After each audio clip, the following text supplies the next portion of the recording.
नमस्कार, श्री स्वामी समर्थ. तर आज या व्हिडिओमध्ये आपण बघणार आहोत मकर संक्रांती या भारतीय संस्कृतीतील अत्यंत पवित्र आणि आनंददायी सणाबद्दल थोडीशी माहिती. तर मकर संक्रांती हा सण फक्त सण म्हणून पाहिला जात नाही, तर नवीन दिशा, नवीन विचार आणि नवीन सुरुवातीचे प्रतीक म्हणून साजरे केले जाते. या दिवशी सूर्यदेव मकर राशीत प्रवेश करतात आणि याच दिवसापासून उत्तरायण चालू होते. आता उत्तरायण म्हणजे काय? तर उत्तरायण म्हणजे अंधार कमी होऊन प्रकाश वाढू लागतो. दिवस मोठे होऊ लागतात आणि रात्र लहान होऊ लागते. याचाच अर्थ असा की आपल्या जीवनातही अज्ञान, दुःख आणि नकारात्मकता याकडून ज्ञान, आनंद आणि सकारात्मकतेकडे वळण्याचा एक शुभ काळ मानला जातो.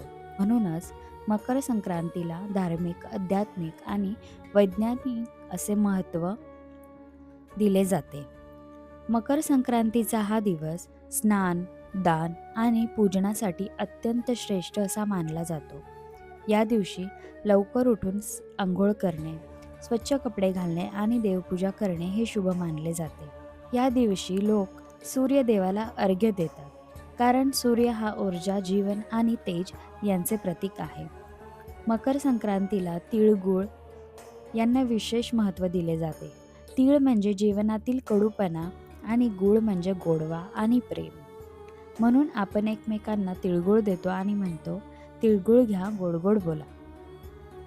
याचा अर्थ असा की जरी आयुष्यात अडचणी आल्या तरी आपले बोलणे गोड असावे, नाती जपणारे असावे आणि मन स्वच्छ असावे. मकर संक्रांतीला पतंग उडवण्याची परंपरा अगदी सुरुवातीपासून चालू आहे. पतंग म्हणजे स्वप्न, आशा आणि उंच भरारी. पण दोरी हातात घट्ट ठेवावी लागते. जसं आयुष्यात स्वप्न पाहताना संयम आणि शिस्त महत्त्वाचीच असते. हा सण आपल्याला शिकवतो की उंच भरारी घ्या, पण जमिनीशी नातं कधीही तोडू नका. मकर संक्रांतीच्या दिवशी दानधर्माला खूप महत्त्व दिले जाते. गरजू लोकांना अन्नदान करणे, त्यांना कपडे दान करणे, थंडीपासून त्यांचे संरक्षण करणे, त्यांना उपयोगी असणाऱ्या वस्तू देणे हे अत्यंत पुण्याचे कार्य मानले जाते.